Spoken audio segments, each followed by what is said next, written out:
सुप्रभात प्रिय विद्यार्थियों, आप सब कैसे हो। उम्मीद करती हूँ कि आप सब स्वस्थ होंगे और आपके स्वास्थ्य की मंगल कामना मैं ईश्वर से करती हूँ।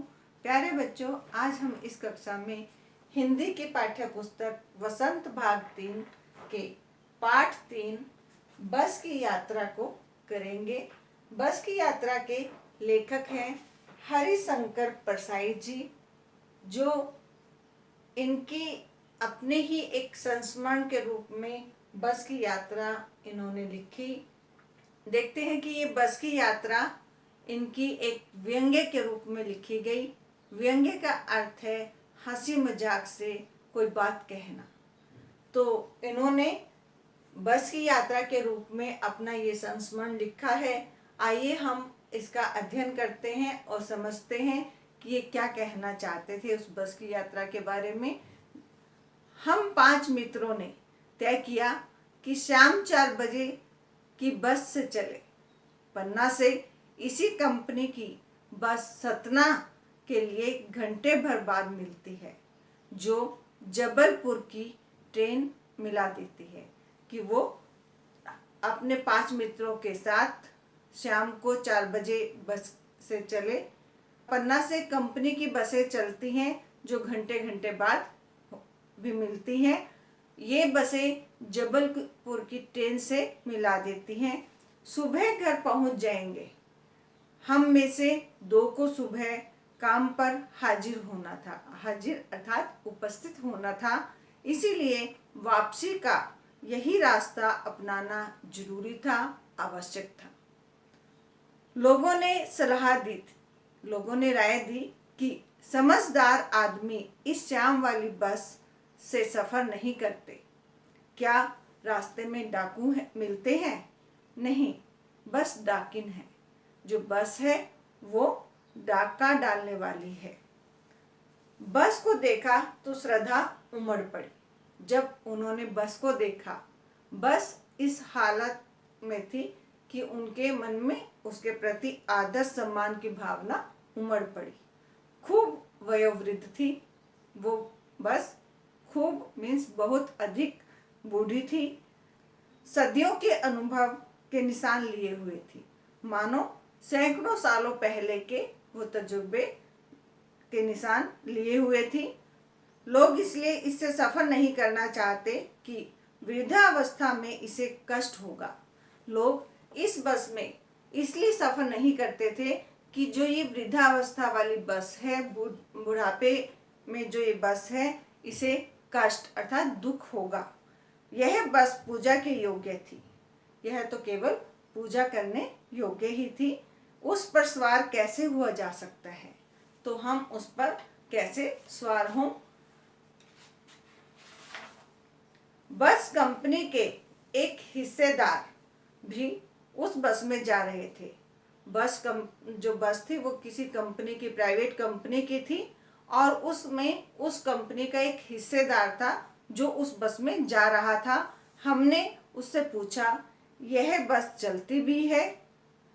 वह बोले, चलती क्यों नहीं है जी, अभी चलेगी। हमने कहा, वही तो देखना चाहते हैं, अपने आप चलती है यह? हाँ जी, और कैसे चलेगी? गजब हो गया। गजब अर्थात आश्चर्यजनक घटना। ये एक आपका मुहावरा भी है। गजब होना, आश्चर्यजनक घटना घटित होना। ऐसी बस अपने आप चलती है। हम आगा पीछा करने लगे, हम एक दूसरे को देखने लगे। डॉक्टर मित्र ने कहा, डरो मत, चलो। बस अनुभवी है, बस जो है वो तजुर्बेकार है। नई नवेली बसों से ज़्यादा विश्वसनीय है। जो आजकल की जो नई बसें हैं उनसे अधिक विश्वसनीय है, विश्वास के योग्य है। हमें बेटों की तरह प्यार से गोद में लेकर चलेगी। हम बैठ गए। जो छोड़ने आए थे, जो व्यक्ति हमें वहाँ पर छोड़ने आए थे, वे हमें इस तरह देख रहे थे जैसे अंतिम विदा दे रहे हैं, जैसे मानो वे हमें अंतिम विदाई दे रहे हों, अर्थात उसके बाद वो हमें कभी नहीं देखेंगे या हमसे नहीं मिलेंगे। उनकी आंखें कह रही थी, मानो उनकी आंखें कह रही हूँ, आना जाना तो लगा ही रहता है, आया है सो जाएगा राजा रंग फकीर। मानो उनकी आंखें कह रही हूँ कि इस संसार में आना जाना अर्थात जन्म और मृत्यु तो होती रहती है, उसका आना जाना तो लगा ही रहता है, चाहे उसमें कोई राजा है या रंक गरीब व्यक्ति है या फकीर या कोई साधु हो। आदमी को कुछ करने के लिए एक निमित्त चाहिए, आदमी को आगे आगे बढ़ने के लिए कोई न कोई कारण चाहिए। इंजन सचमुच स्टार्ट हो गया। अब इंजन सच में ही स्टार्ट अर्थात चालू हो गया, ऐसा जैसे सारी बस ही इंजन है। मानो कि वो सारी बस इस तरह से लग रही थी, मानो कि वो सारी बस क्या है, इंजन हो, और हम इंजन के भीतर बैठे हैं और हम उस इंजन के अंदर बैठे हैं। कांच बहुत कम बचे थे और उस बस की हालत ऐसी थी कि उसमें जो खिड़कियां थी उन पर कांच बहुत थोड़े ही बचे थे। जो बचे थे उनसे हमें बचना था। जो कांच थोड़े रह गए थे हम उनसे बचना चाहते थे, कहीं वो हमें लगकर हमारे घाव ना करें। हम फौरन खिड़की से दूर सरक गए।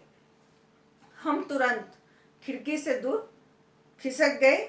इंजन चल रहा था, हमें लग रहा था कि हमारी सीट के नीचे इंजन है। जब जैसे ही इंजन स्टार्ट हो रहा था, चल रहा था, तो हमें ऐसा प्रतीत हो रहा था कि हमारी सीट के नीचे ही शायद इंजन रखा हो।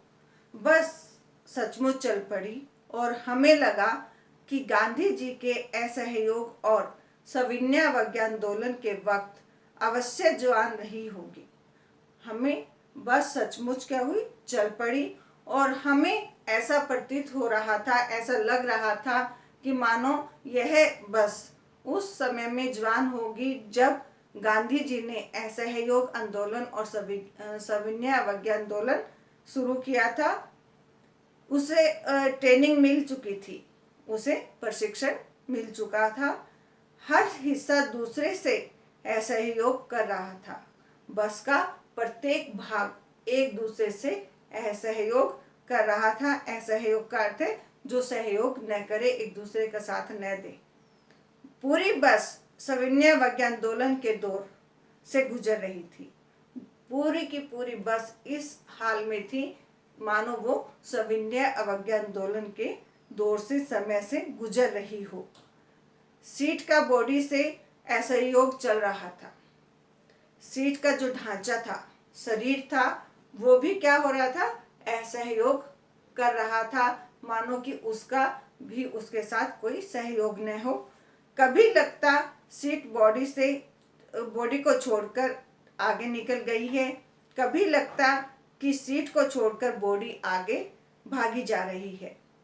8-10 मील चलने पर सारे भेदभाव मिट गए। जब बस 8-10 मील चली तो वो सारे भेदभाव जो मन में थे वो सब निकल गए, मिट गए। यह समझ में नहीं आता था कि सीट पर हम बैठे हैं या सीट हम पर बैठी है। एकाएक बस रुक गई। अचानक से बस रुकी। मालूम हुआ कि प्रतीत हुआ कि पेट्रोल की जो टैंकी थी उसमें छेद हो गया। पेट्रोल की टैंकी में छेद हो गया है। ड्राइवर ने बाल्टी में पेट्रोल निकालकर उसे बगल में रखा। जब उसमें देखा कि बस की टैंकी है जो उसमें छेद हुआ है, तो ड्राइवर ने वो सारा पेट्रोल एक बाल्टी में डाला और उस बाल्टी को अपने पास रखा और नली डालकर इंजन में भेजने लगा। अब मैं उम्मीद कर रहा था कि थोड़ी देर बाद बस कंपनी के हिस्सेदार इंजन को निकालकर गोद में रख लेंगे। जैसे उन्होंने टैंकी में से तेल बाल्टी में निकाला, इसी तरह से उन्हें एक और उम्मीद जागी कि अभी जो बस कंपनी का हिस्सेदार बस में बैठा है वो क्या करेगा, इंजन को अपनी गोद में ले लेगा और उसे नली से पेट्रोल पिलाएंगे। जैसे माँ बच्चे के मुंह में दूध की शीशी लगाती है। बस की रफ्तार, बस की चाल अब 15-20 मील हो गई थी। मुझे उसके किसी हिस्से पर भरोसा विश्वास नहीं था। ब्रेक फेल हो सकता है, स्टीयरिंग टूट सकता है। प्रकृति के दृश्य बहुत लुभावने थे। जो प्रकृति के जो बाहरी दृश्य थे वो बहुत ही मन को भाने वाले थे। दोनों तरफ हरे भरे पेड़ थे जिस पर पक्षी बैठे थे। मैं पेड़ को अपना दुश्मन समझ रहा था। जो भी पेड़ आता डर लगता कि इससे बस अब टकरा जाएगी। वह निकल जाता तो दूसरे पेड़ का इंतजार करता। झील दिखती तो सोचता कि इसमें बस गोता लगा जाएगी। गोता लगाना अर्थात डुबकी लगाना। झील में बस डुबकी लगा जाएगी, डूब जाएगी। एकाएक फिर बस रुकी। अचानक से फिर बस रुकी। ड्राइवर ने तरह तरह की तरकीबें उपाय किए पर वह चली नहीं। सविनय आंदोलन शुरू हो गया था। कंपनी के हिस्सेदार कह रहे थे बस तो फर्स्ट क्लास है जी, अर्थात बिल्कुल ठीक है। यह तो इत्तेफाक की बात है। इत्तेफाक अर्थात संयोग की बात है। क्षीण चांदनी में वृक्षों की छाया के नीचे वह बस बड़ी दयनीय लग रही थी। मानो क्षीण मीन्स कमजोर। चांदनी में जो वृक्ष की छाया है उसके नीचे वह बस खड़ी हुई बड़ी दया करने योग्य लग रही थी। लगता है जैसे कोई वृद्धा थक कर बैठ गई है। मानो जैसे कोई बूढ़ा व्यक्ति या बुढ़ापा जब आ जाता है वो इंसान थक कर बैठ गया हो। हमें गिलानी हो रही थी परंतु हमें शर्म आ रही थी कि बेचारी पर लदकर हम चले आ रहे हैं। अगर इसका प्राणांत हो गया तो इस बियाबान में हमें इसकी अंत्येष्टि करनी पड़ेगी। अगर यह मर गई, प्राणों का अंत हो गया तो इस बियाबान में सुनसान जगह में हमें इसकी अंत्येष्टि अंतिम क्रिया करनी पड़ेगी। हिस्सेदार साहब ने इंजन खोला और कुछ सुधारा। बस आगे चली। उसकी चाल और कम हो गई थी। अब जैसे ही बस आगे बढ़ी तो उसकी जो चाल थी, उसकी जो गति थी और कम होती चली गई। धीरे धीरे वृद्धा की आंखों की ज्योति जाने लगी। जैसे बुढ़ापा आने पर व्यक्ति की आंखें कमजोर हो जाती हैं और ज्योति, उनकी जो रोशनी, आंखों की रोशनी वो कम होने लगती है। उसी तरह उस बस की आंखों की जो ज्योति थी, जो लाइट्स थी, वो भी क्या होने लगी, उनकी रोशनी भी कम होने लगी। चांदनी रात में टटोल कर वह रेंग रही थी। चांदनी में रास्ता टटोल कर वह रेंग रही थी। चांदनी रात थी, उसमें वह रास्ते को ढूंढ कर चल रही थी। आगे या पीछे से कोई गाड़ी आती दिखती तो वह एकदम किनारे खड़ी हो जाती और कहती, निकल जाओ बेटी, अपने तो वह उम्र ही नहीं रही। एक पुलिया के ऊपर पहुंचे ही थे। पुलिया अर्थात छोटा पुल। उस पर हम पहुंचे ही थे कि एक टायर फिस करके बैठ गया। वह बहुत जोर से गिरकर थम गई। जैसे उस बस का एक टायर फिस हुआ, हवा निकल गई तो एकदम से जोर से धक्का लगा और गाड़ी, बस रुक गई। अगर स्पीड में होती तो उछलकर नाले में गिर जाती। अगर बस बहुत ही तेज रफ्तार से होती तो वो क्या करती, उस समय उछलती और नाले में गिर जाती। मैंने उस कंपनी के हिस्सेदार की तरफ पहली बार श्रद्धा भाव से देखा। वह टायरों की हालत जानते थे। मैंने उनको इस श्रद्धा भाव से देखा कि उन्हें उन टायरों की हालत के बारे में पता था। फिर भी जान हथेली पर रखकर इसी बस में सफ़र कर रहे हैं। फिर ये भी मुहावरा है, जान हथेली पर रखना मीन्स जोखिम उठाना, फिर भी मौत से न डरना। यह फिर वो क्या कर रहे थे, मौत से न डरकर बस में सफर कर रहे थे। उत्सर्ग की ऐसी भावना दुर्लभ है। उत्सर्ग अर्थात त्याग की ऐसी जो भावना मन में है वो बहुत कष्टदायक है, बहुत कठिन है। सोचा इस आदमी के साहस और बलिदान भावना का सही उपयोग नहीं हो रहा है। मैंने सोचा कि जो ये आदमी है इसमें इसके जो हिम्मत और बलिदान की जो भावना है उसका सही रूप से उपयोग नहीं हो रहा है। इसे तो किसी क्रांतिकारी आंदोलन का नेता होना चाहिए। इसे तो किसी क्रांति फैलाने वाले आंदोलन का नेता होना चाहिए। अगर बस नाले में गिर पड़ती तो हम सब मर जाते। तो देवता बाहें पसारे उसका इंतजार करते और कहते, वह महान आदमी आ रहा है। अगर बस नाले में गिर जाती तो क्या होते, हम सब मर जाते। और देवता बाहें फैलाकर, बाहों को फैलाकर पसारकर सब उसका इंतजार करते, प्रतीक्षा करते और कहते, वह महान आदमी आ रहा है जिसने एक टायर के लिए प्राण दे दिए, मर गया पर टायर नहीं बदला। दूसरा घिसा टायर लगाकर बस फिर चली। अब हमने वक्त पर पन्ना पहुंचने की उम्मीद छोड़ दी। अब हमने वक्त पर अर्थात समय पर पन्ना पहुंचने की उम्मीद छोड़ दी थी। पन्ना कभी भी पहुंचने की उम्मीद छोड़ दी थी। पन्ना क्या, कहीं भी पहुंचने की उम्मीद छोड़ दी थी। लगता था जिंदगी इसी बस में गुजारनी है।